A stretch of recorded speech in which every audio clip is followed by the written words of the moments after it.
all I can say. All right, thanks, Winston. All Dr. right, Umar. and that's my goal. Dr. Umar. Yes, sir. Good afternoon. You're on with Ricky Ross. I'm sure you've heard his story, Freeway Ricky Ross. Oh, yes, I have. You guys haven't met, but you're going to be in L.A. real soon, right? Yes, sir. Saturday, January the 7th. All right, Ricky, I want you to go over and I think, where are you going to be? Do you know where you're going to be, Dr. Umar? I'm going to be at the Ward AME Church, but give him my number, Brother Carl. And Okay. If you give me a call, Rick, let's sit down and have a conversation while I'm over there. All right, let's do that. I'll do that. Yeah, because he says he wanted to meet you, and he's got a fascinating story. We didn't get into it too much, Dr. Umar, how he was set up. And let me tell the folks, when he was arrested, his brother would call the show all the time, David. And you got to give David some props, Rick. He would say, my brother's innocent. My brother was set up. My brother's set up. And when Gary Webb did the article, he said, because Gary had interviewed him, and he put us on to Gary Webb. And Gary, because Dick Gregory always says the government's bringing drugs in, but we couldn't ever prove it. So Gary Webb says, I've connected the dots. That's his exact words.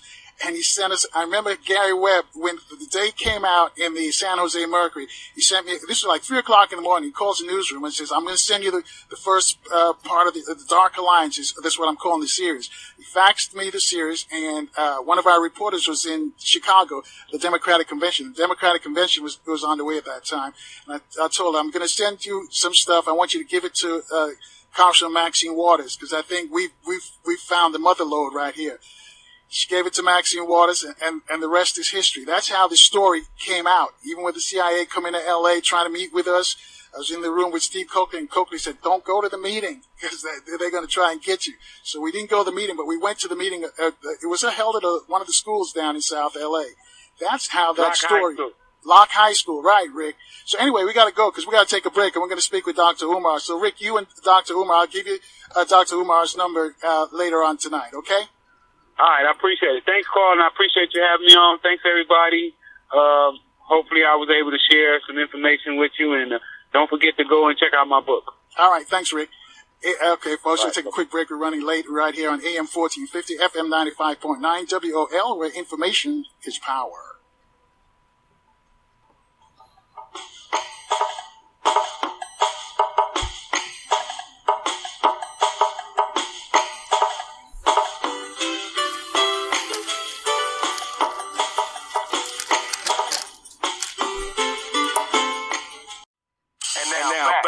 Back to the Carl Nelson Show. On Washington, D.C.'s 1450. 1450 WOL Radio. Thank you for staying with us, folks. The phones always go crazy, especially when Ricky Ross is on. But we're going to switch over to Dr. Umar Johnson. Dr. Umar, welcome back formally to WOL Radio. Thank you. Glad to be back. I'm joining you from Baltimore, Maryland. Oh, okay. And you're going to be there this weekend, right? Yes, sir. The Downtown Cultural Arts Center, 401 North Howard Street, for the first night of Kwanzaa, Monday, December the 26th. Umoja Unity Night. Doors open up at 4. Program from 6 to 8. Book signing from 8 to 10.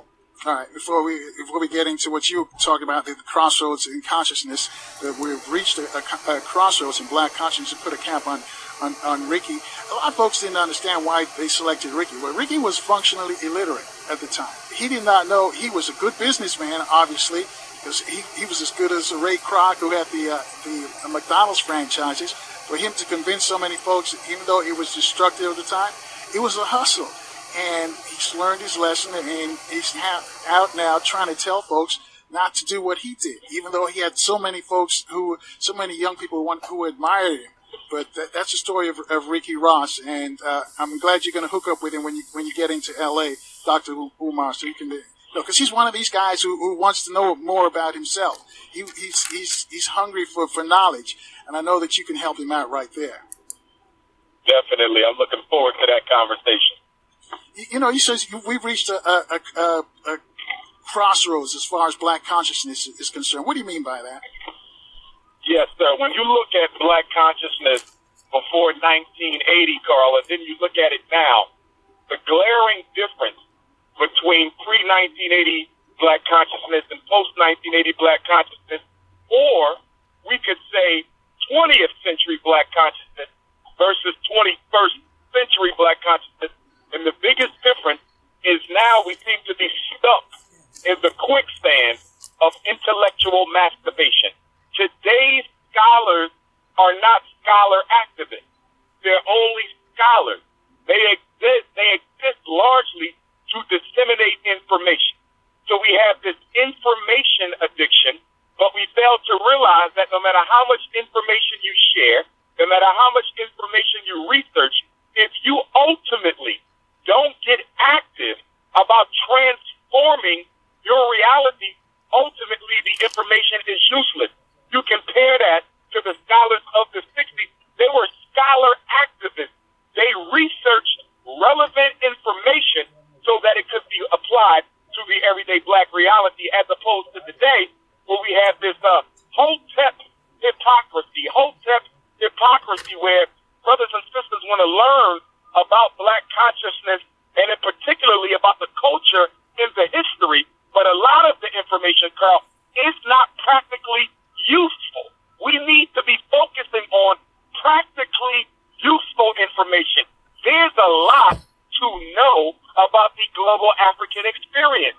We're the oldest people in civilization. Because you have so much information, Carl, you have to be very careful about not focusing upon aspects of information that have no practical relevancy to our current political, economic time of day. Now, is that why some of the young people have a problem in digesting some of the stuff that some of our conscious brothers and sisters talk about? Oh, without question, especially critically thinking youth. When you talk to critically thinking youth, and with me working in the schools and speaking at the university level so much, I always hear their concerns. Dr. Umar, we have police extermination. We have schools that do not work. We have the black families failing. We have no political operational unity amongst our organizations. Is it the best use of our time to be focused on intellectually masturbating the final points of our history?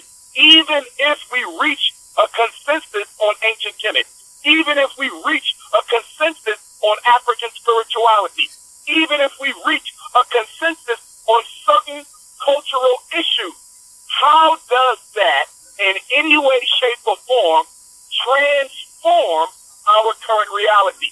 They do have a place, Carl.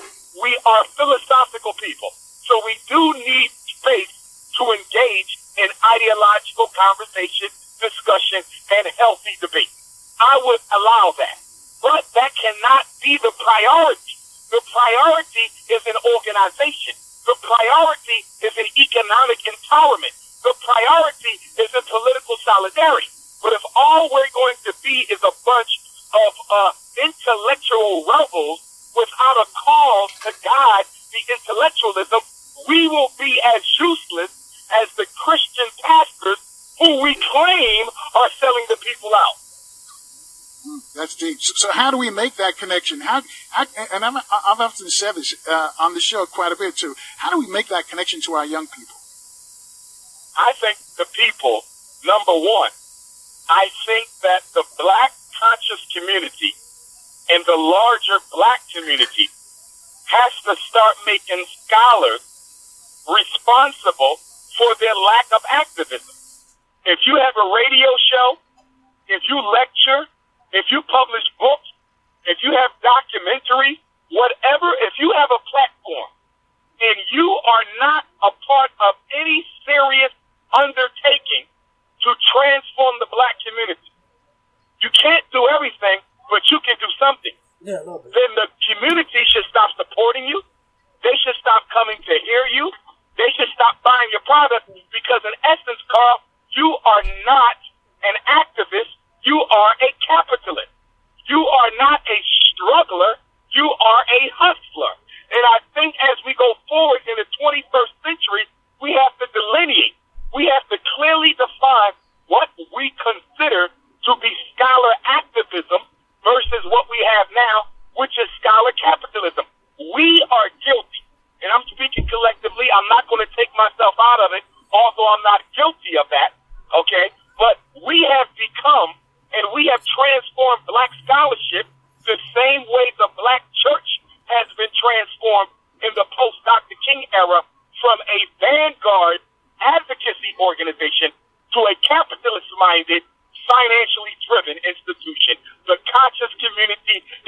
guilty of the same behavior of the black church that they claim to be replacing.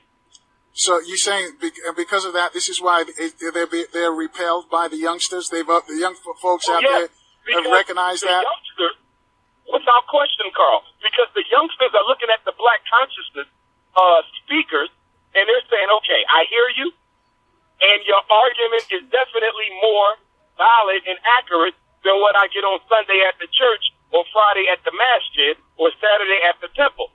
But what I'm seeing in common between the conscious paradigm and the religious paradigm is neither one of you are implementing solutions.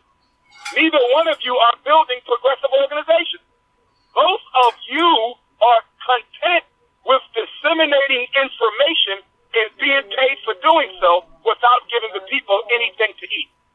At the end of the day, we need economic food, political food, educational food. Carl, right this past year, Black America spent $2 billion on sneakers, largely Air Jordan. $4 billion on alcohol and malt liquor. We spent $9 billion on perm, weave, and hair care products.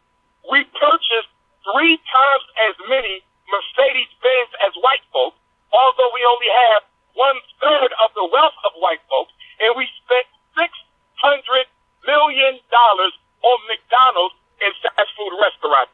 How in the hell do we get mad at the United States government? How do we get angry at the public school systems of America when we are wasting billions of dollars on useless Christmas gifts? Right now, Philadelphia, $3 billion, Carl. New York City, $8 billion. Detroit, $5 billion. Baltimore, between $1 to $2 billion. These are so-called poor black people who are spending billions of dollars for only one day out of the school year. And this is why people don't feel sorry for American Africans. They don't feel sorry for American Africans because we are the only population within our race who actually had the educational, intellectual, and financial resources to solve our problems without no input or participation from the United States government. And so why don't we do that? What's holding us back? The conditioned behavior of slavery. It made us comfortable not having any control, Carl, over our political and economic reality. We're the only people in America who do not think with a cultural paradigm. We're the only people in America who don't have a cultural commitment. We're the only people in America who sees our racial identity as an obstacle as opposed to an advantage. As long as we can drive a Mercedes, get a mortgage in a white suburb, buy some Gucci flip-flops, a Louis Vuitton bag, some Tim's rims, a truck, and get a white girl and a weave and a perm, then we are fine. We don't mind if the other races control our political, economic time of day as long as we can outdo each other. The black man doesn't want to crush white supremacy. He just wants to crush any black person who threatens his ego for dominance in his community.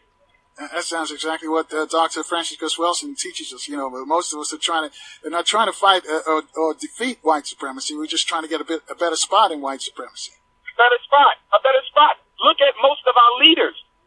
And not to pick on Reverend Al and Reverend Jackson, okay, they're elders, but I mean, for an example, Al Sharpton is about to hold a march on Washington, January the 14th, to protest Donald Trump's election, to protest a lack of civil rights, to protest poor schools, the mass incarceration, unemployment. Well, I don't have a problem with that, Reverend Al, but can you please tell me where these marches were? Hang on a second, Dr. Umar. We got to take a quick break. I'll let you finish on the other side right here on AM 1450, FM 95.9, WOL, where information is power.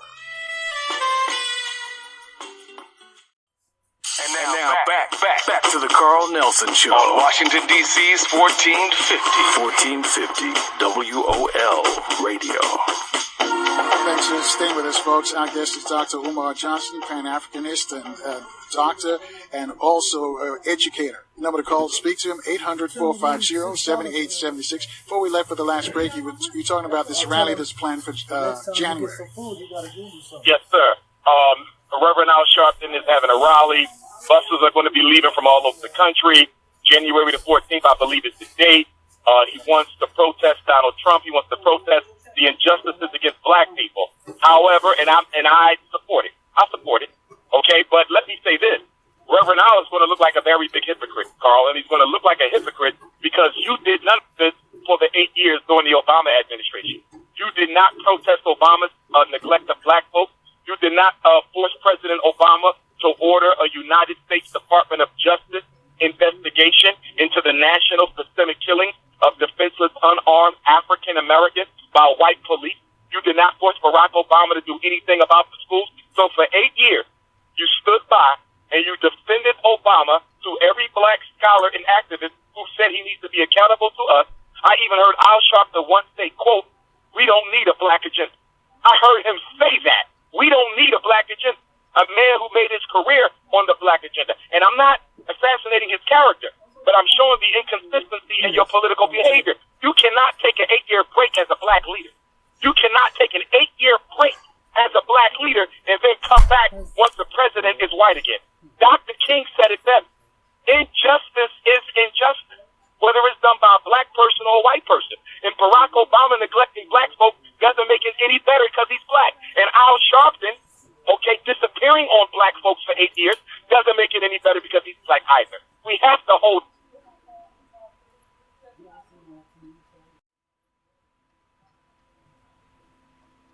January the 7th, followed by Durham, North Carolina on Tuesday, January the 17th. And I just received an invitation from Dr. Bernice King, the daughter of the great Dr. Martin Luther King Jr. She's inviting me down to Atlanta, Georgia to participate on King Day, Monday the 16th, in a panel discussion on the state of the race. So I'm looking forward to that as well. Tickets at princeofpanafricanism.eventbrite.com. All right, that sounds like it's going to be interesting. The state of the race, before you even think about it, I know you just got the invitation, but how'd you see the state of the race going into 2017 with Donald Trump in the White House? Well, here's the thing, Carl. Donald Trump isn't going to do anything different than what Obama has been doing, and that is ignore black folks. The one thing we got to understand, in the post-FDR era, and of course black people switched from Republican to Democrat during the FDR era because we thought that there was something in there for us, and we've been loyal to the Democrats ever since, although they have put no food on our table. But the thing about it is no president in our lifetime has ever articulated a black agenda. Okay? Reagan didn't have one. Jimmy Carter didn't have one. Bush, Clinton, Obama, Trump, Hillary Clinton didn't have one. So this doom and gloom is largely a Democratic ploy to scare black people into feeling like y'all really have to make sure y'all come out and vote the next time so we can get a Republican out and put a Democrat back in. But the truth of the matter is, Carl, both parties are racist. Both parties are conservative when it comes to black folk. Neither party has a political agenda for black folk, and that's why I believe that all African Americans need to divest from both parties as well as the other parties, the libertarian parties and others, and we need to start an independent black political union where we organize our votes and our money to control those who are elected. We need our own lobbyists. We need our own political action committees. We are politically disorganized, and we need to get organized, and becoming a Democrat or Republican has nothing to do with black political empowerment. All right, 800-450-7876. Jean's calling us on line 2. She's in D.C. Jean, you're on with Dr. Umar. Thank you for taking my call. There's 2 questions I have. Number one is, can you post the statistics that you just quoted about black people, what they spent last year or this year, and what it was on? Can it be posted where I can see it? Because I'm going to be with some people during the holiday. Well, my family members, basically. And the second question is, are you affiliated with I'm One of the Million? Okay. Answer to your first question, feel free to send me an email drumarjohnson.com. You can email me through the website. You can email me directly, drumarjohnson@yahoo.com, and I should be able to dig some of that up for you. I'll be leaving soon for my Kwanzaa tour, but I do my best to get some of that to you, some of the source information for those statistics. And no, I do not belong to that organization. 800-450-7876. Miss Richardson is with us. She's in Chevy Chase, Maryland. Miss Richards, you're on with Dr. Umar. Is Mr. Richardson on line 4? I'm not hearing Mrs. Richardson. Okay. Oh, do you hear me? Yeah, I can hear you now. Go ahead. Oh, yes. I didn't know I'd be on so quick, dear. Yeah, I just called. But anyway, thank you. Yes, good evening, Brother Johnson. Good evening. Yes, you are absolutely correct. Everything you said about this administration was very, really, I was so just depressed about it. 8 years thinking that Mr. Obama would do something for black people. And even Brother Darren yesterday, I hope you two would get together too, because you all said it all, because he even said that it's the same thing that has been going on with this administration. And so could you please give me your opinion about what do you think that black people should do now? Do you believe a revolution will be in the works, or that isn't recommendable? And then again, what about the name changes? Like so many of our greats, like Stokely Carmichael, changed his name to Mr. Treme, and some of the others, I think that did a great thing. Because see, as long as we keep identifying with the masters' names, I really don't think they're going to ever take us seriously. Brother Johnson, I don't, because they're going to say, oh, they still love us because they're using our European names over, even with their babies coming in this 21st century coming in, and they're still doing it. So do you think that would be even a good idea, like Stokely and some of the others? And thank you so much, Carl. Have a nice weekend to both of you. All right, thanks, Ms. Richardson. Thank you. Okay, to answer the question, that's a question I get asked a lot. People have asked me, why haven't I changed my name from Dr. Umar Johnson, although I do have my African name? Well, that same question has been asked of Dr. Amos Wilson. That question has probably been asked of Dr. James Smalls and Dr. Leonard Jeffrey, Marcus Garvey. Many of us have not changed our name, but we do have African alternatives. And the reason we haven't, at least speaking for myself, the reason I have not changed my name is because I'm not interested in superficial transformation. I'm interested in substantive transformation. Qualitative transformation is very important that you bake the cake before you put the icing on top of it. It's very important that you make the car before you paint it. And I think one of the problems that we have as a black community is we're very quick to make superficial, surface-level transformation, which end up hiding the need for a deeper level of substantive transformation. And I'm not against anyone taking an African name. I support it. I'm not against anyone dressing in African clothing. I support it. I'm not against any sort of superficial transformation that people feel that they need in order to reconnect them to their traditional African self. It is important and it is relevant as an individual. As an individual, it is important and it is relevant. But as a group, all of us can take an African name. All of us can grow locks.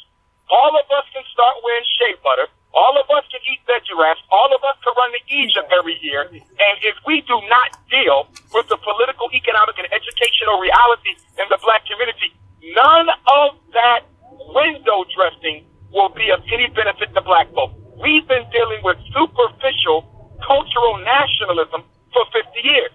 It's time for a political, economic, pan-African nationalism that is more than events, more than Kwanzaa programs, more than Black History events, more than building museums. We have to create the fabric of a new black community. All right, hold that thought there. We're going to take a quick break, and we've got some other folks that want to reach you. 800-450-7876, the number to speak to our guest, Dr. Umar Johnson. Take your calls next after the traffic and weather update on AM 1450 and FM 95.9. WOL, where information is power.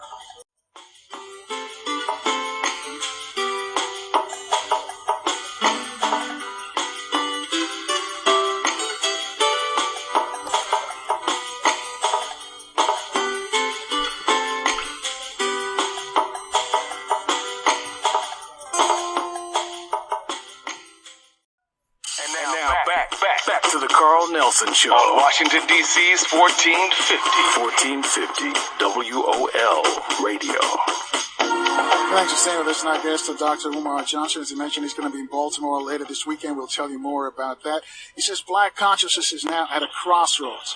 Before we go back to him, though, let me tell you some of the folks who are going to be stopping by right here on WOL in the next few days. Kwanzaa creator Dr. Maulana Karenga is going to be here. He's talking about Kwanzaa. It was created 50 years ago. This is the 50th anniversary of Kwanzaa. He's going to tell us about how it came about. Also, geopolitical analyst Craig Hewlett is going to discuss Donald Trump, how he thinks Donald Trump is going to do on the international scene. Dr. Walter Williams, man who says he's give you $5,000, it's probably 10 by now, if you can prove to him that a man named Jesus the Christ or Muhammad the Prophet actually walked on the face of this earth, the money's yours. He's been have that bet out there for maybe 20 years. Nobody's taken it yet. Also, Dr. Welsing's mentor, Dr. Neely Fuller Jr. is going to join us. Another edition of white supremacy, racism, white supremacy. He says if you don't understand it, everything else you think you understand will only confuse you. So tell your friends to keep it locked right here on AM 1450 and FM 95.9. 800-450-7876 to speak to Dr. Umar. Let's go to line 2. BJ's calling us from the district. BJ, you're on with Dr. Umar. Hey, Dr. Umar, how you doing today? Good afternoon, my brother. Good afternoon. Afternoon to you too, Carl Nelson. Really quick, I just wanted to touch on something.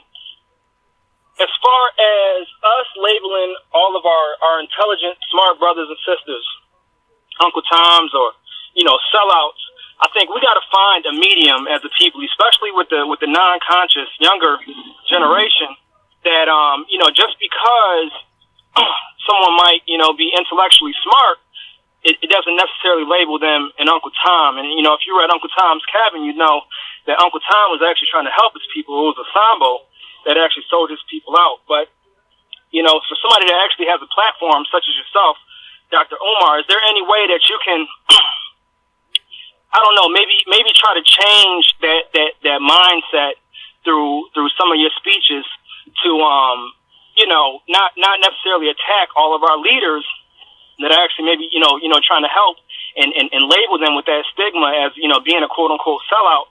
That's my first point. And second point is, as leaders, I feel like we have to somehow, as the African American leaders, we got to somehow find a way to get on the same page, because, we talk about being a part of, one of the million. And, I would ask you, actually, I think somebody already asked you if you were a part of it. And, I'm not here to try to, ask you why you aren't a part of it, but I think ultimately if we're going to unify and come together as a people, not only does the people on the ground have to come together, but our leaders have to find that common medium and come together as well. And that's all I got. Thanks. All right. Thanks, BJ. Dr. Umar? I will respond by saying, for me personally, I don't throw out the baby with the bathwater, and I could give anyone credit for the little things that they do to benefit black folk. But what I do know about black bourgeoisie leadership is that it is very clever in doing something for some black folk so that those black folk can in turn defend them to the larger black community. But most of them have done nothing of substance to try to bring about a transformation, a qualitative structural transformation in the realities of black people. And that's what we're looking for. So in other words, a black leader might go and put out a fire in this city. They might go and put out a political fire in this city, but they're normally fire chasers. They deal with superficial problems, but they never strike at the root. Let's take President Barack Obama. President Barack Obama signed an executive order that released tens of thousands of incarcerated minorities, because it wasn't just about black folks, that's another thing. But anyhow, he released tens of thousands of minorities from jail. People have been asking me all week, what do I think about it? I don't think anything about it. I can commend him for the little superficial gesture, but that's far too little and far too late, especially given the fact that you are the chief executive officer, chief law enforcement for the so-called most powerful country in the world. If you let out a couple 100,000 black men from jail, but you do nothing, Carl, to change the legal apparatus, change the legal law, change the process and protocol by which so many millions of black men are arrested in the first place, then every last black person that Barack Obama let out of jail may be back in jail next year because you did not bring about a structural change. You did not bring about a qualitative change. Teach a man to fish, and he will fish for the rest of his life. But if you give him a fish, he only eats for a day. And what Obama did will only be satisfiable to black folks who are not politically educated. But to people like me, that was nothing but a ridiculous ploy to try to save his reputation amongst black folks when they get out of office. What good is letting a few out with nothing to keep them from going back while you still have millions there and millions more on their way? Strike at the root of a black problem if you want my respect. Any leader that does not strike at the root and simply deals with symptoms is no leader at all. Well, Dr. Umar, people will say that he couldn't because his hands were tied because of the Republicans in the House. Carl. He signed executive orders for homosexuals. He signed executive orders for immigrants. If you can sign executive orders for homosexuals, and if you can sign executive orders for immigrants, you could have signed an executive order for black folks. See, one of the things that's dangerous, Carl, and I've never seen this in black American history before. This is brand new. For the first time in American history, black people are making excuses for black people who are in leadership to not have to be accountable for them. This is very dangerous, Carl, because we are defending our own demise. And why do you think we do that? Well, most black people evaluate black leadership, Barack Obama included, Carl, from their own personal, moral, and political position. The average black person in America, if they were president of the United States, they would have done exactly what Obama did. Absolutely nothing.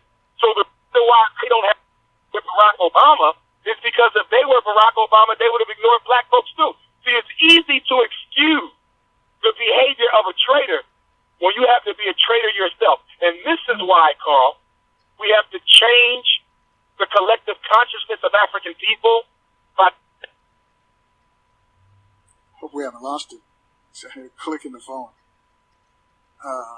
Hopefully we haven't lost Dr. Umar. Oh, are you still there? Dr. Umar, you're still there, but we're not hearing you. All right, and we're going to get back to Dr. Umar.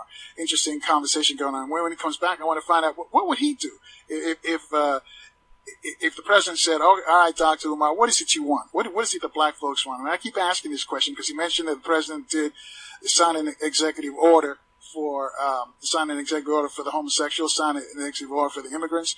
What is it? The president keeps saying the black folks have not asked him; they haven't pushed him. And he's probably quite right with that because the ones who've got his ear are not going to ask for anything. So if he comes out of the bubble, have the same. And Dr. Umar, I'm gonna let you finish up what you were saying, but also tell us if the president said to you, "All right, Dr. Umar, what is it black people want? What is it you want me to do that I can use an executive order in my last few days and sign it so it will benefit all black folks?" Okay, good. Then I have an answer for that. Well, let's look. First of all, Barack Obama was asked to pardon Marcus Garvey. Refused to do it. He was asked to commute the sentence of Amir Abu-Jamal. Refused to do it. Barack Obama was asked to speak out for reparations. Refused to do it. Even things that did not even require the passage of a law. Just simple justice, Carl, to let black people know that you are in some degree in support of the issues Barack Obama did not budge. And to be honest with you, Carl, I think we give I think we give white supremacy too much credit for President Obama's neglect of black people. I do not believe that the reason he didn't do anything is all about being scared of white folks. Barack Obama has no history, absolutely no history of helping black people. None. In Chicago, he did nothing. That was all fabricated. That was political mythology. He has no history of helping black folks. So we keep looking at the white man who stopped Obama. The white man didn't stop Obama.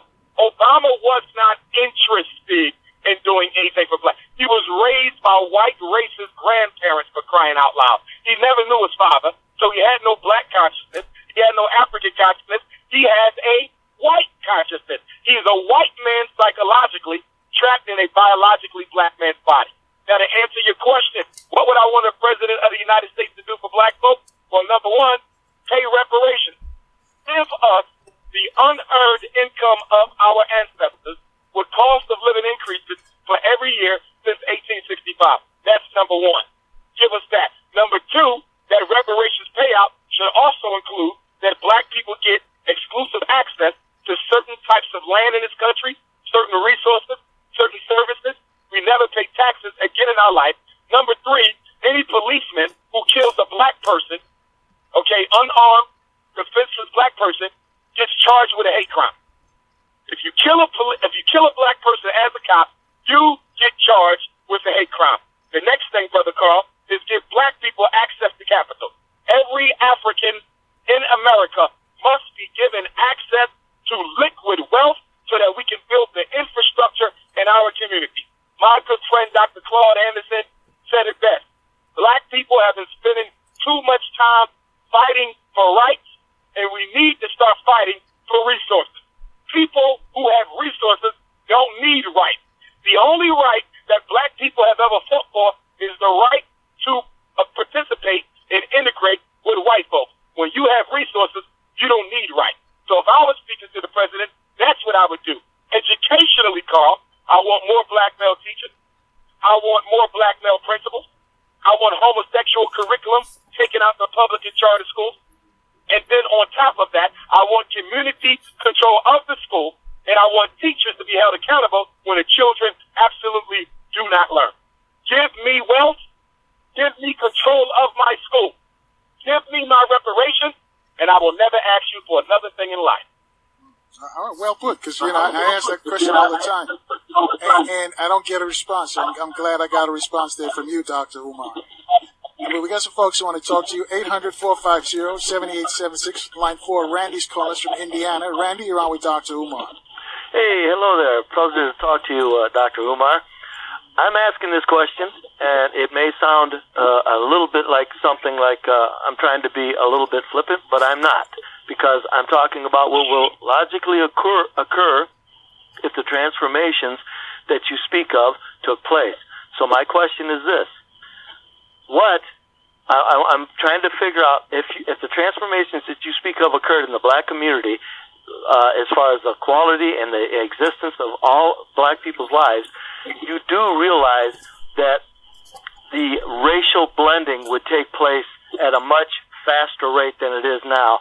And I'm wondering, and I'll take my answer off the air, when the racial blending starts, are you against black people allowing the blending to take place? Are you against? Would you want to stop black people from blending with white people, or would you accept the fact that people are now much more attracted to the black race due to the transformations you speak of? And would you just let the general, as Dr. Francis Cress-Welsing speak, the dwindling of the white genetics take its place and absorb white people however it happened? In other words, at what rate? Randy, I got to cut you there because we got to go for a break. I'll let Dr. Umar respond on the other side. Folks, you too can join the discussion. Reach out to us, 800-450-7876. All your calls next on AM 1450 and FM 95.9. WOL, where information is power.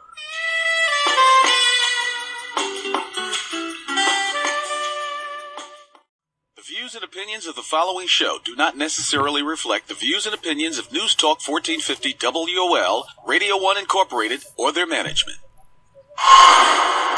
Welcome to the Carl Nelson Show on Washington, D.C.'s 1450 WOL Radio and live around the world on WOLDCnews.com. Thanks for rolling with us. Our guest is one of our power talkers, Pan-Africanist. His name is Dr. Umar Johnson. Just Google him and you'll see some of the debates that he's been in. But right now, before we left for the break, we're speaking with Randy in Indiana, and he wanted to know about the blending. He thinks what you are saying, Dr. Umar, that there will increase the more blending of the races. Your thoughts? I agree with him, Carl, to an extent. Because the self-hate that we have for one another, and we already know that educated black men marry outside of their race more than all other men in America as a percentage marries outside of theirs. There is some truth to what he's saying. However, that is exactly why we are going to have to Africanize the entire community. Because if all you do is economically empower black folks, but you do not psychologically empower black folks, then he's exactly right. You will have a mixing that will ultimately destroy the economic progress of that independent black community, because black men and black women will be in a rush to amalgamate across racial lines, thereby giving all of that hard-earned wealth over to white folks.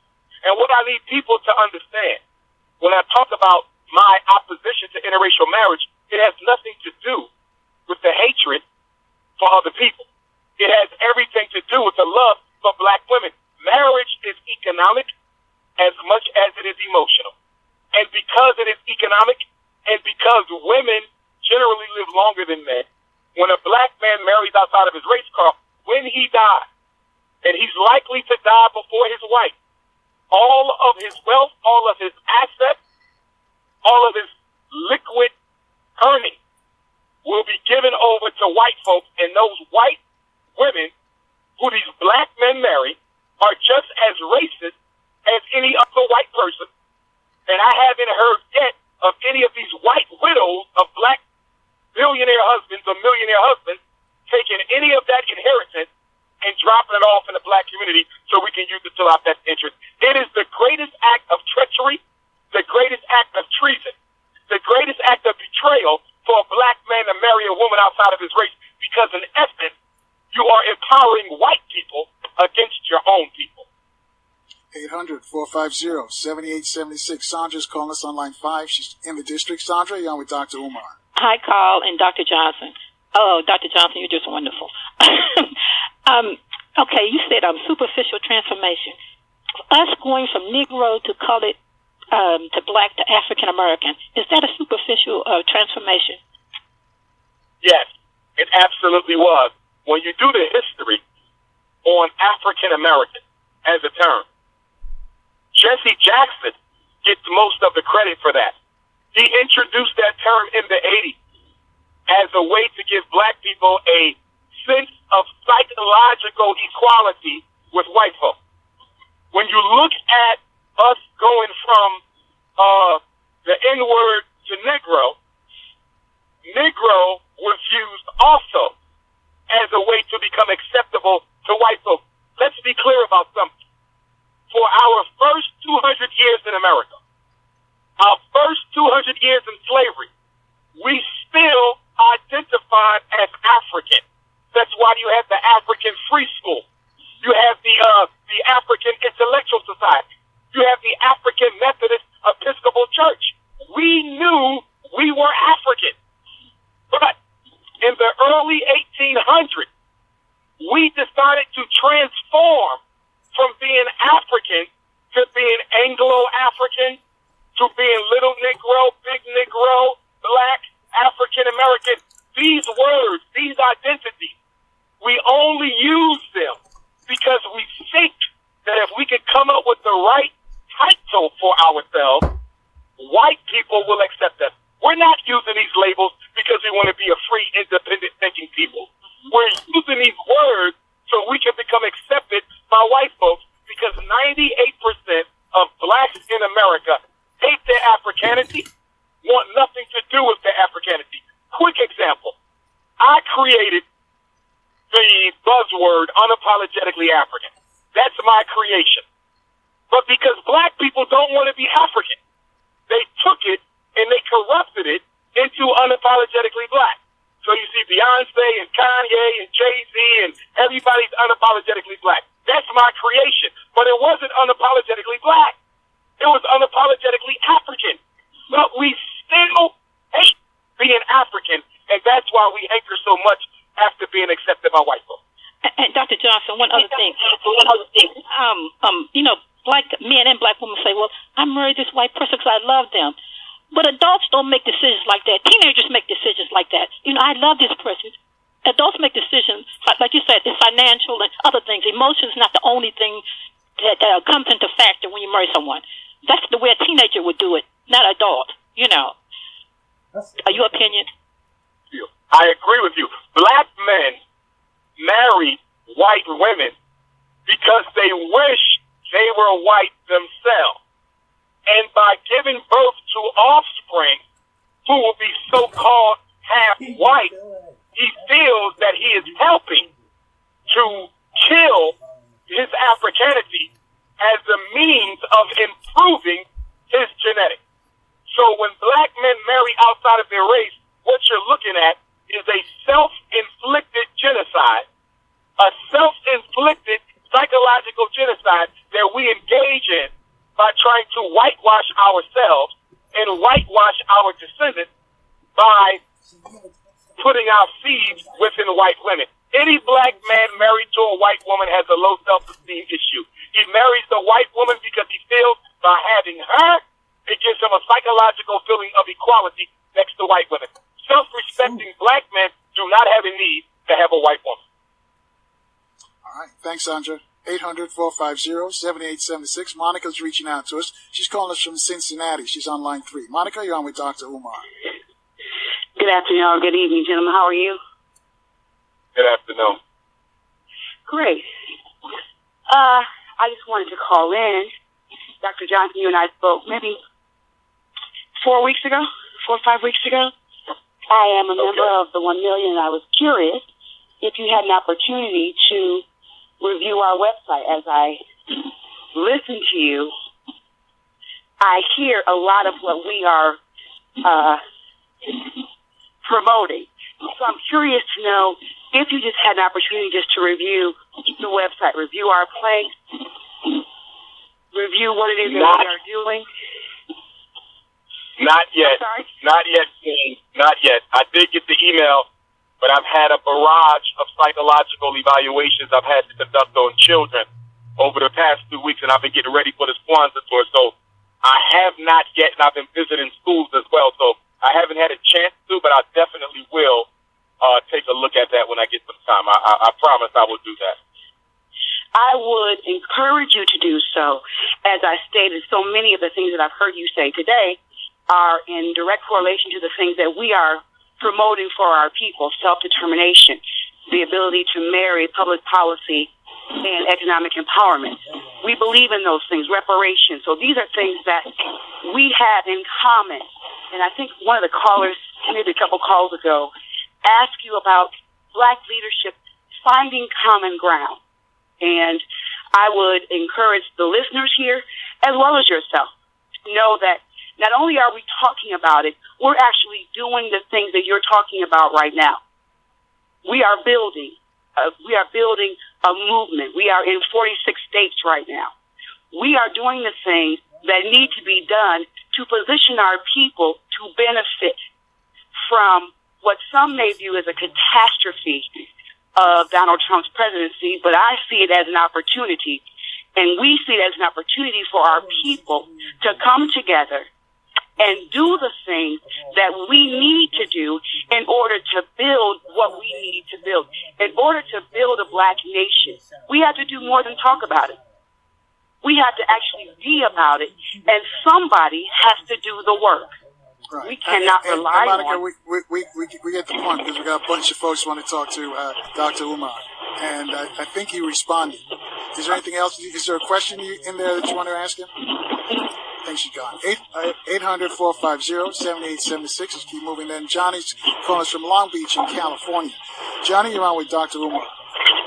Hey, Carl. Thanks for taking my call. How you doing, Dr. Umar? Dr. Umar, the last time we talked, we were talking about the black and, about the black and white issue. And you said something about that you would have to, part of doing your program, you would have to be married to a black woman. So when I hear you talk about Obama, he did marry a black woman by him being half white and half black, using that analogy. What you didn't say that he would be accepted into your program is like, it sounds, I don't know, it sounds to me when you talk about people can't be in love with someone that's the opposite side of them, and they would have to be low self-esteem. I'm sorry, I don't buy that analogy. I mean, but this is my personal opinion, because I feel as though when we talk about black people, black men marrying white women, are those black men really spending money in the black community anyway? Dr. Umar? Thanks, Johnny. Okay. If your choice of being with a white woman is purely motivated by love of her and not a love of wanting to be accepted by her race, can you please show me a rich white woman who is married to a poor black man? If this is all about love and it has no political or psychological aspects to it, if it has no post-traumatic slavery disease involved, why can I not find a rich white woman who fell in love with a poor black man? Hold that thought right there, Doc. We got to take our last look at the traffic. And folks, this challenge he just threw out to you. Reach out to us at 800-450-7876. We'll take your calls after the traffic and weather update on AM 1450 and FM 95.9. WOL, where information is power. And now back to the Carl Nelson Show on Washington, D.C.'s 1450 WOL Radio. Thanks for rolling with us, folks. One of our power talkers in the studio, but with us is Dr. Umar Johnson. And when you hear one of our power talkers come to your city, make sure that you go and see them, because a lot of stuff they talk about, can't talk about it over the radio, but they'll tell you in person. I know he's going to be in Baltimore. I think it's on Monday. Is it Monday? You going to be in Baltimore? Yes, sir. First day of Kwanzaa, Monday, December 26th, Downtown Cultural Arts Center, 401 North Howard Street, Dr. Umar in Baltimore this Monday. Doors open up at 4 o'clock. All right, and we'll give you the other venues as we go on with the show. But I'll let you finish responding to Johnny. You threw out a challenge there from Johnny from Long Beach, California. Challenged him. You want to repeat the challenge? Exactly. If love is pure and love is blind, where are the rich white women married to poor black men? Love is not pure. Love is not blind. Who you are attracted to, Carl, is a function of your value. If you don't value white people, there's no way you will expose yourself to white women romantically. You cannot fall in love with someone who you don't have contact with. Dr. Umar Johnson works around white women. I went to school with white women. I see white women. I've had white women send me emails, send me gifts, all type of stuff. I don't value white culture, so I have no reason looking for a relationship with a white woman. One of the biggest symptoms of mental illness, Carl, is denial. And when it comes to denial about our racial inferiority, black people are in an intergenerational quagmire. We still don't want to admit that we feel racially inferior. We still don't want to admit that we see white folks as superior. There can be no economic equality until there is psychological equality. Until we establish psychological equality in our mind, we will never be equal to white folks. 800-450-7876, line 5. Jerome's calling us. He's in the district. Jerome, you're on with Dr. Umar. Is Jerome there on line 5? I'm not hearing Jerome. He's supposed to be there. All right, we'll keep moving. Let's go to Ramsey on line 6 then. Ramsey's also in D.C. Ramsey? Hey, how you doing, Carl, with Dr. Umar? I sat out in the car for 15 minutes listening to until y'all took a break to come in here, because I was loving everything he was talking about. Because I be saying the same thing about taking over the economics and the security of our own neighborhoods, controlling our stores and everything. But when I came in and I heard him talking about President Obama and that he has never done anything for black people, my first thought, what president have ever done anything for black people? President Obama couldn't do anything for anybody. You know, what he did, everything he did with them executive orders, could be erased.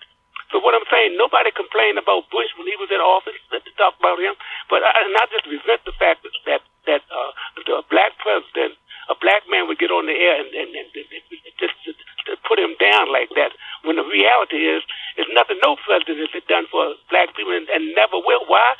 Because we're not citizens of the United States. If we were citizens of the United States, we wouldn't be talking about no Voting Rights Act. The Dred Scott decision has never been rescinded. It has never been rescinded. That's why we'll never be accepted.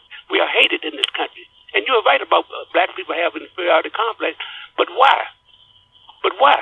You know, so I deal with reality. Whatever a person think and believe in their heart, that's their reality, whether it's right or wrong.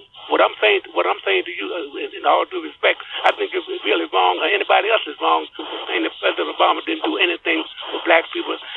Just all like right, all right, Ramsey, because you're repeating yourself. Let's give Dr. Umar a chance to respond to what you just said. I thank you for your call. Indeed. And I agree with what my elder said. And allow me to clarify. He's absolutely right.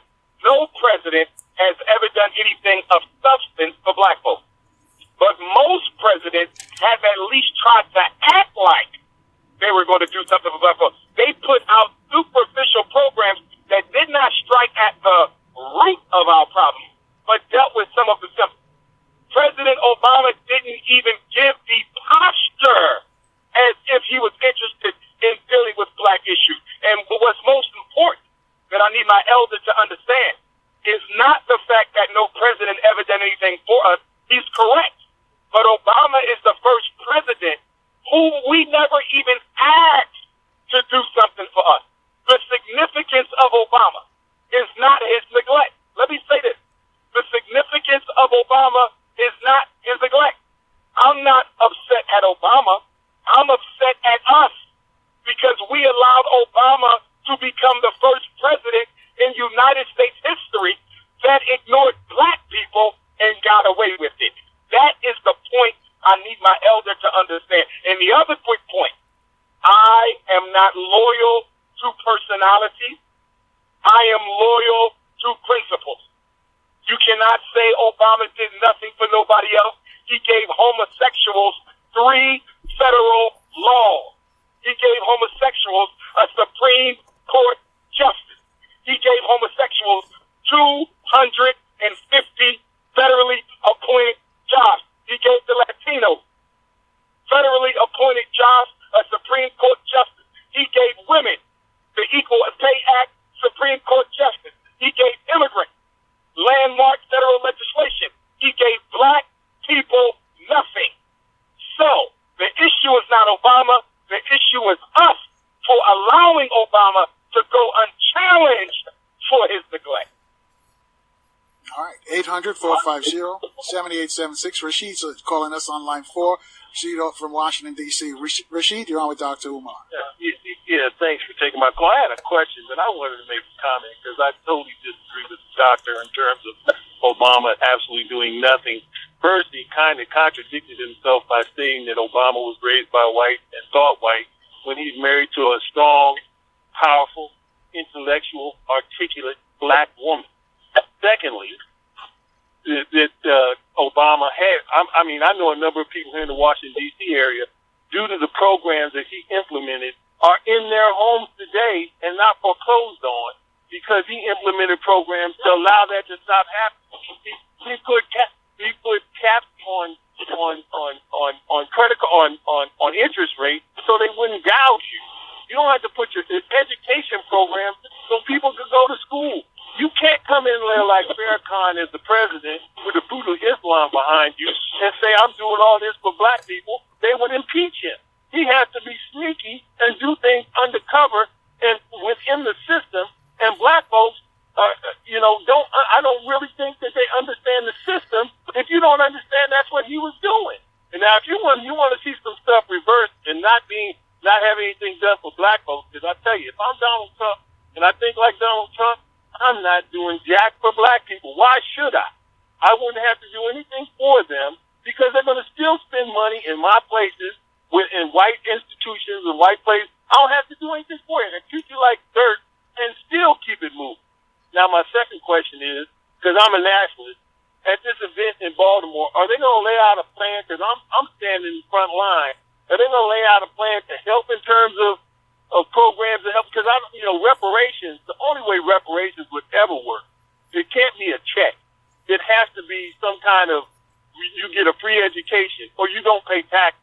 But they can't put a check on slavery or a reparation to every African American. I mean, what's the price? What would the price be? What kind of check would they write? The only even distribution would be that don't have to pay tax, and or you get a free education. Take your choice. I mean, that's the only way I think it would work. That's my comment. All right. Thanks, Rashid. Dr. Umar? Okay. Dealing with the reparations piece first, I would say that the brother needs to listen to some of the previous interviews that you have had on this show with me, because I've already laid out my position on reparations, and I do agree with him that money should not be on the list for reparations. Why? Because money runs out, but the benefit of slavery to America will never run out. America will never be without benefit from African enslavement. So whatever we get for reparations, likewise, should never run out, so should not include money. Now let me deal with his first comment, which I totally disagree with. I don't give a damn how black Obama's wife is. I know thousands of black men married to so-called strong, articulate, educated black women who don't do a damn thing for black people. Neither has Michelle Obama done a damn thing for black people. So the fact his wife is black means nothing. I know 2 family black marriages where the husband and the wife is a stone cold sellout. So you don't become a hero just because your wife is black. That's number one.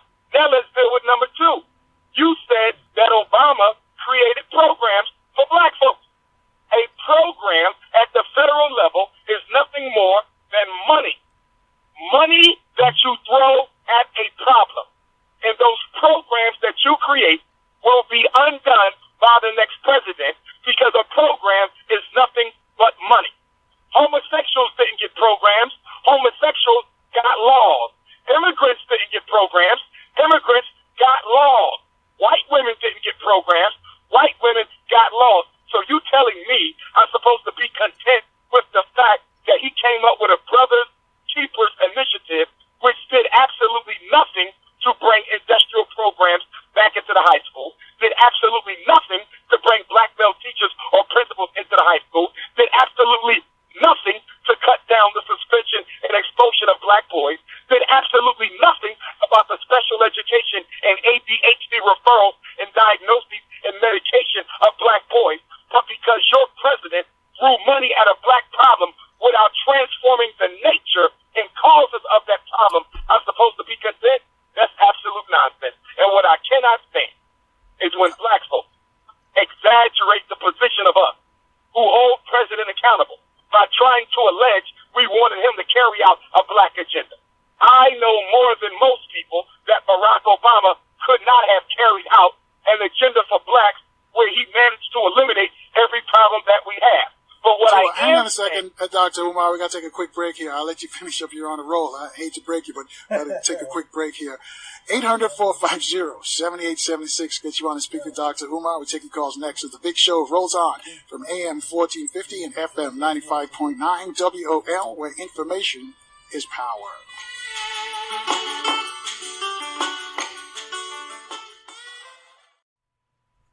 And now back to the Carl Nelson Show on Washington, D.C.'s 1450 WOL Radio. And thanks for staying with us. Our guest is Dr. Umar Johnson, one of our power talkers. I mentioned he's going to be up the road up in Baltimore on Monday. We'll tell you more about that. But I'm going to let you finish his response. And a little tag here from a tweet says, tell Dr. Umar that 9 million black people have health insurance due to Obama. So I'm going to let you finish your response to Rashid's question, and also if you can respond to that about the health care. Yes, indeed. Whenever those of us who want to hold President Barack Obama accountable, Carl, there's others who would try to exaggerate our position and claim that we wanted him to go into the White House with a red, black, and green flag. President George W. Bush never said he was for white folks. He just did what white folks needed him to do. John F. Kennedy never said he was for Irish Americans, but he went in and he looked out for Irish Americans. So no one needed Barack to say anything. We needed Barack to do something. There's 3 issues in America, Carl, that all Americans agree are problems for black folks. Whether you Democrat or Republican, whether you conservative or liberal, there's 3 items that the entire country agree upon are problematic for black folks, and something needs to be done about it, and Obama did nothing. The first one is education. Everyone agrees that the schools that serve African-American children are significantly under-resourced and underdeveloped. Number 2, unemployment. Have the black men in America been unemployed since 1970.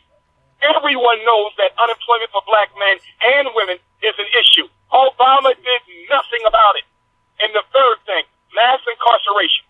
The laws that disproportionately and extensively lock up African Americans, everyone agrees that's the problem. Obama did nothing. He signed an executive order to let a couple of them out of jail early, but he did nothing to transform the structure of the criminal justice system. He didn't have to tackle all three, Carl. He could have tackled one. If Obama would have did something about the schools, I would have said, okay, he did something. If Obama would have did something about black unemployment, I would have said, okay, he did something. If Obama would have done something about black mass incarceration, I could have said, okay, y'all, leave him alone. He did something. Obama did nothing. And I have a challenge. For those who claim that Obama did something for black people, please tell me what he did that was specifically for blacks. Not minorities, not poor people, not Americans. He did things specifically for gays, specifically for women, specifically for immigrants. So please show me what he did specifically for blacks.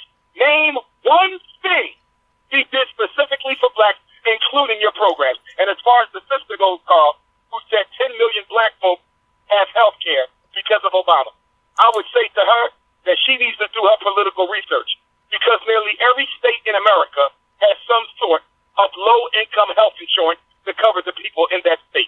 Second of all, I would say to her that black people's biggest problem is not health insurance. Black people's biggest problem is police extermination, unemployment, miseducation, mass incarceration. That's our biggest problem, not health care. Did Obama do anything about the disproportionate quality of health care that black people get when they go see the doctor? Hell no. In other words, Carl, the same amount of black people who died from cancer before Obama will be dying from cancer after Obama. No issue that involves race. No issue that significantly and disproportionately affects black folks was dealt with by Barack Obama. If you can prove he did something just for us, please tell me what it was. 800-450-7876. Let's go to line one. Let's go to Charlotte. Kwame's calling us from Charlotte, North Carolina. Kwame, you're on with Dr. Umar. Hello, gentlemen. How you guys doing? Oh, my brother. Hi, Dr. Umar. Check this out. I was reading something on the internet. I don't know how true it is, but it said if a black man wanted to be president, to get in office, he could not talk about reparations. Do you know anything about that, sir? I would say that in order to get in, he probably couldn't talk about the reparations. But what happened last month, 2 months ago, in October, a special panel of the United Nations had concluded that America owes black people reparations for slavery. This is only 2 months old. This is historic. The United Nations Research Panel has concluded that we are owed reparations, and not a single black mainstream organization, except the reparations organization, whom I love and support, not a single black organization moved out on that UN resolution. You know why we didn't move out on that UN resolution? It's because we are more loyal to Barack Obama than we are loyal to ourselves. And why are we so loyal to Barack Obama? Because of Barack Obama has achieved the black man's dream. Barack Obama has achieved the black man's dream. And what is the black man's dream? The black man and the black woman's dream in America is to be accepted by white people. You don't love Obama because he's president. You have over 50 black presidents in Africa. You got over 30 black presidents in the Caribbean. You have black presidents all throughout Central and South America who are heads of state. Y'all don't love Obama because he's president. Y'all love Obama because he's president of white people. Obama represents the black man's desire to be accepted by white folk. And that is the only reason why you love him. That's the only reason why you defend him, because he did what you wish to do, to be condoned, validated, approved, and pat on the head by white folk. All right. Kwame? Sir, Thank you for that, sir. I have another question, if you don't mind. You know, there's a lot of sisters that's making it hard for brothers to get with them. I talk to a lot of brothers, and they say, man, I'm tired of dealing with this hard. She's too hard. So they do step across the line and go to the other races. So do you really think that's weak if they're tired of fighting with a sister when we should come home and be loved? First of all, 1/3 of the entire earth is African people. Black women are the largest population on the planet. There is no population larger than black women.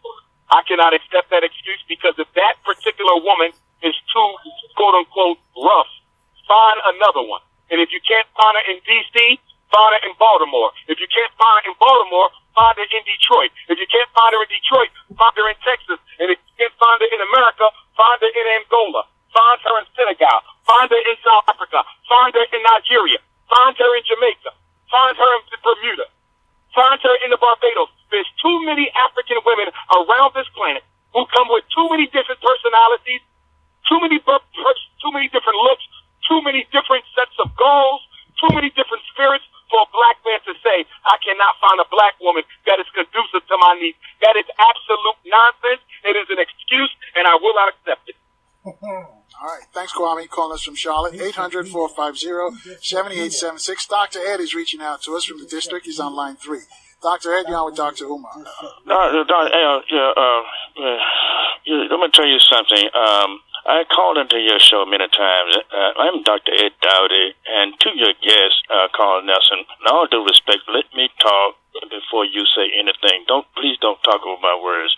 And I'm an African-American scientist. Please. Well, all due respect, Dr. Ed, we still got a bunch more folks who want to get on as well. So I don't want you to go on long. I want to give you just have in mind that the other people who want to speak to Dr. Umar as well. I'm going to be quick.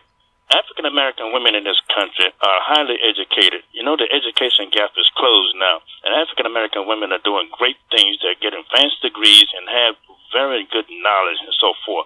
And it's closed the gap. I taught in many different universities. I taught here at Howard University, Cheney University, and a lot of other universities around the world, and also in Deutschland, University of Heidelberg in Deutschland. I speak German and Spanish. And we're doing great here in this country. The thing here is we have a devastating president-elect that's going to be. You think if we don't get it together, first of all, Carl, you got to broadcast facts. Make sure your information is fact-checked. And Carl, you will have the power to do so. All right, Dr. Ed, please address the guest. You can address me tomorrow on Friday, open phone Friday, because it's disrespectful to have a guest and you want to continue a conversation with me. I don't want to disrespect him. You've got 3 hours with me tomorrow, so put your question on. I'm going to move on. Put your question to Dr. Umar. Question to him. The thing here is, how can they encourage our people to vote? One of the things is, in this country, the most power we have in this country is to vote. And we're going to be dealing with this thing 8 years. If the vice president of Trump runs, we're going to be dealing with it 16 years. And that's a fact. This president is going to go down in history as the greatest president this country has ever had. And that's a fact, too. And the thing is, I'm covering this thing from fact-check knowledge. And I'm a scientist, right? An African-American scientist. Thank you very much. All right. Thank you, Dr. Ed. He says that Obama's going to go down as the greatest president ever. Dr. Umar? We know that is an absolute untruth, Carl. In fact, one of the reasons that Donald Trump is president is because white America wanted to purge the White House of all melanin. One of the reasons Hillary Clinton lost the election is because she once served as President Obama's Secretary of State.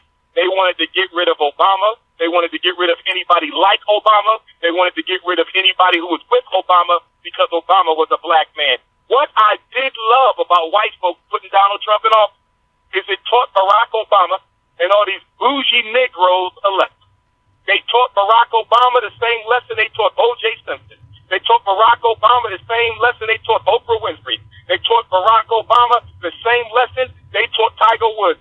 Don't you ever think, no matter how high we place you, that you will ever be anything more than an N-word to us. When Barack Obama told America that I need you to elect Hillary Clinton, because if you elect Hillary Clinton, that will be the icing on my cake. That will be the exclamation point on my presidency. Right. Hang on a saying, Doc, we got to take another break. I hate to stop you when you're on the roll, but we got to take this break. I'll let you folks join in on AM 1450 and FM 95.9 WOL, where information is power.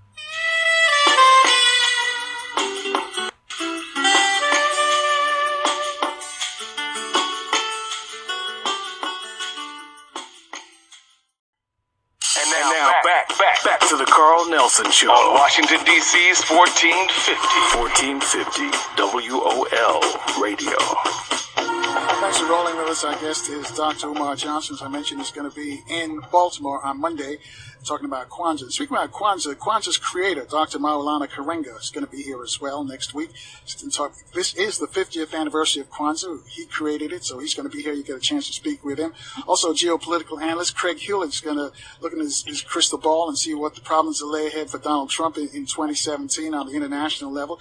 And Dr. Walter Williams, the man who says he got $5,000, it's probably up to 10 by now, because it's about 20 years ago. He says, you can prove to him, and you got to use science, don't use faith, that a man named Jesus the Christ or Muhammad the Prophet actually walked on this face of this earth like we are doing right now. The money's yours, and nobody's been able to win that money yet. And also, Dr. Francis Cress Welson's mentor, Neely Fuller Jr., will join us for another edition of Racism and White Supremacy. He says, if you don't understand it, everything else you think you understand will only confuse you. Dr. Umar, I'm going to let you finish up what you were saying before we left it for the break. One, and when you listen to a lot of your callers today, Carl, with all due respect to them, they place an enormous amount of attention on Donald Trump becoming president. Very few of them look at the role that we play in our own reality. We are not passive victims. We are active victims. The statistics that I put out earlier during the show, we have the ability to change it ourselves. I don't care about no Donald Trump. Barack Obama put you to sleep because you asked him to put you to sleep. Donald Trump is going to wake you up because you want him to wake you up. The president can only affect us to the extent that we do not have a reality for ourselves. Do you see Chinese going crazy because Barack Obama got elected with joy? Did they celebrate in the streets like Negroes did?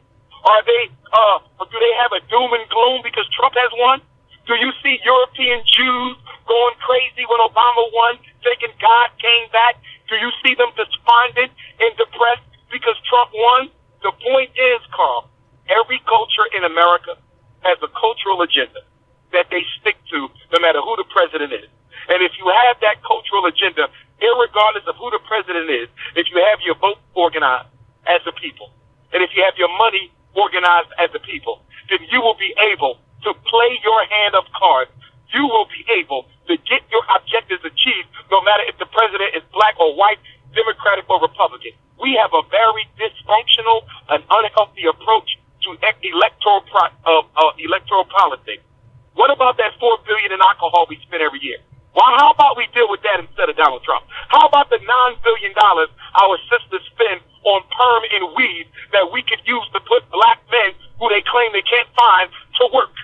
How about we take that $2 billion that black men is spending on sneakers and take that money and create after-school jobs for black children all across America? Why don't we look at our own political and economic retardation that we could change overnight? I could care less. In fact, Carl, if they want, they can go dig up Adolf Hitler and make him president of the United States, and it wouldn't mean nothing to me. Because our destiny is in our hands. It is not in the hands of the president of the United States. 800-450-7876. Let's go to line 3. Paul's calling us from Lanham. He's in Maryland. Paul? Yes, hello. Yeah, Paul, you got to get closer to that phone. Oh, okay. Yeah, I just wanted to get a little bit of clarity in terms of this talk of leadership. A question to Dr. Umar. Do you put most of the weight on, again, the people, which you did mention, or black leadership, I guess like the black leadership class, or the president himself? Who carries the most weight in this, and how is this best distributed And lastly, my question for Carl is, how do we get these shows on iTunes or some kind of a podcast? Right. Check at the website, WOL DC News. Okay? All right, thanks. Dr. Umar? Okay. To answer the question, Barack Obama is not a leader. You're talking to a political science major. The President of the United States is the state. He is the mascot for the executive branch of government. He is not a leader. He is not an employer. He is an employee. So when we talk about black leadership, Barack Obama should not be in that conversation. He is controlled, owned, and ran by white folks. He is not a leader. He should never come up in a conversation about black leadership. That when we do talk about black leadership, we have to understand something. That one of the biggest differences between 21st century black leadership and 20th century black leadership is that 20th century black leadership, the Garveys, the Kings, the Medgar Evers, they engaged in sustained, protracted leadership. It was sustained, they financed it, they organized it, and it was protracted. It continued day after day, month after month, year after year, decade after decade, until the objective was achieved. 21st century black leadership, none of them, not a single black leader alive, I don't care who you name, not one has ever engaged in a sustained, protracted movement to bring about freedom, justice, equality, or empowerment for black folk. I love the Million Man March. I loved it. But it was one day. It was not sustained or protracted. Al Sharpton's marches, one day. Occupy Wall Street, one day. Boycott Christmas shopping, one day. What do you know has ever been changed for any people in human history when the revolution only lasts 24 hours? In order for us to transform the black American reality, we have to go back to sustained, protracted revolutions. Not one day, but forever until we win. But let me not put it all on black leadership. Part of the problem is the leaders know that black people are not interested in participating in a sustained, protracted movement. They accommodate the black masses. I believe we have to interrogate the black masses. Fidel Castro, and I'm not a fan of Fidel Castro, he was a white man. I respect him for what he did, but I do not have white people as heroes. He was an Italian. He was not a Cuban. I don't have white people for heroes. But one thing he said a leader is not supposed to adjust his leadership to the people. A leader is supposed to tell the people where they have to go and then force them to follow him to that destination. The leader is not always popular. The leader has to tell the people the truth. But what we have in black America is we got this religious type of leadership who's so concerned about making sure that pot is full on Sunday afternoon that they don't tell the people the truth, and they simply adjust their oratory and adjust their goals and adjust their leadership to meet the laziness of their congregation. All right, 800-450-7876. Line 5, Anna's calling us from Mississippi. Anna, you're on with Dr. Umar. Peace and blessings, Brother Carl, and I want to give much shout-out and respect to Dr. Umar Johnson. He's doing some phenomenal things internationally. So peace and blessings to you, Dr. Umar. What I wanted to, if I could, Dr. Umar, in asking this question, because it's a big concern, please speak on the increased rate of suicide amongst young African males here in this country. Please speak on that. All right. Thanks, Anna. Dr. Umar? I'll probably hear about a suicide, Carl, at least once every other month, at least. And sometimes I hear about a couple in the same month. Suicide is a growing problem for all of black America, but especially for black males. At every age, by the way. Even suicide for 7 to 11-year-old black boys, especially the teenagers and especially young brothers between the ages of 17 and 27. And that's exactly one of the reasons why I'm organizing the second annual Black College and Consciousness Tour. We had the first annual Black College and Consciousness Tour last year, but this is a 2-week retreat for black boys and girls, 11 to 17. Not only do we take them to historically black colleges, but we also take them to historical places in the African-American experience. Last year, we went to the Nat Turner Trail, Great Black Wax Museum, African Holocaust Museum, the Underground Railroad, the Benjamin Banneker House. This is what we do to try to re-inspire our young people, because our young people are hurting, Carl. If they're hurting because we're not taking care of them, it doesn't make any sense for 75% of black teenagers who for them to not be able to find an after-school job, a holiday seasonal job, or a summer job where we're spending $2 billion on sneakers and $9 billion on permanent weed. We have to understand, more important than Barack Obama, more important than Donald Trump, is that the black community is not looking out for its own. Our children are hurting. And that's why I want your listeners to please, please, please support and donate to the Frederick Douglass Marcus Garvey Academy at GoFundMe.com. I was looking at 2 schools to take Carl in Baltimore. One of them I really like. I have another I saw in Pennsylvania 3 days ago. It's another good school that I'm interested in. And then I have to go to Atlanta, look at a couple, North Carolina, South Carolina, Delaware. So I need y'all to get behind me and raise this money so we can purchase one of these schools and give our boys and our girls the type of education that they need. I don't need Barack Obama, and I don't need Donald Trump. I need black folks to stop wasting your money on Christmas shopping and put it into something that matters. All right, and before we take another call, how can they reach you real quick? DrUmarJohnson.com, Dr. Umar Johnson at Yahoo.com, phone number 844-4-Dr. Umar. Again, 844-4-DRUMAR, Instagram and Twitter at Dr. Umar Johnson, and on Facebook, Dr. Umar Ifatunde. All right, 800-450-7876. Michael's calling us from Columbus, Ohio. He's on line 6. Michael, can you make it quick for us? Yes, thanks for taking my call, and all blessings to Brother Umar. My thing is to those callers that call in that are happy with their positions in white supremacy, that turn their back on their children and don't know why they're confused. We send them to be educated by these people. When that scientist calls in and says he's a scientist and all, who educated you? You're not the Imhotep. We're the first scientists, but you got educated by a white institution. Our kids are being confused because they have no culture. When you see on television your little baby children picking out a... Actually, Michael, put in a question for him to Brother Umar. We can do all of that tomorrow. Let me say this. What do we do to save our children from every morning being indoctrinated into a lie? And I just want to say this. When you see your kids picking a little baby, picking a white baby's good and a black baby's bad, we're in trouble. Stop this. Care about your children and their future. All right, Dr. Umar. I would agree with my brother wholeheartedly.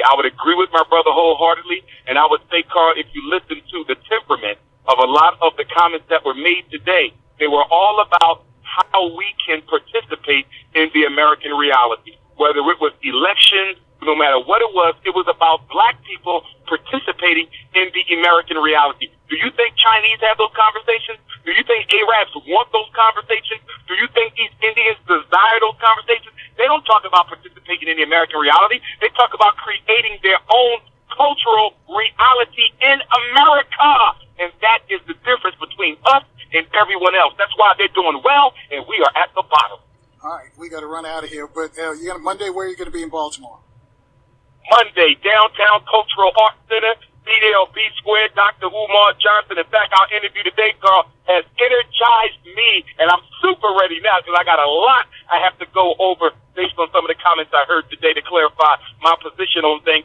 Please come on out, 401 North Howard Street, 401 North Howard in Baltimore. Doors open up at 4, programs from 6 to 8. Book signing and pictures from 8 to 10. Get your tickets at PrinceofPanAfricanism.eventbrite.com. If you need the flyer, you can email me for the flyer. But I cannot wait until Kwanzaa begins on Monday, December 26th. All right, thanks, Dr. Umar. See you in Baltimore. Carl, take care now. All right, folks, we got to get out of here. Stay strong, stay positive, stay in the light. See you tomorrow at 4 o'clock right here on AM 1450 and FM 95.9. WOL, where information is power.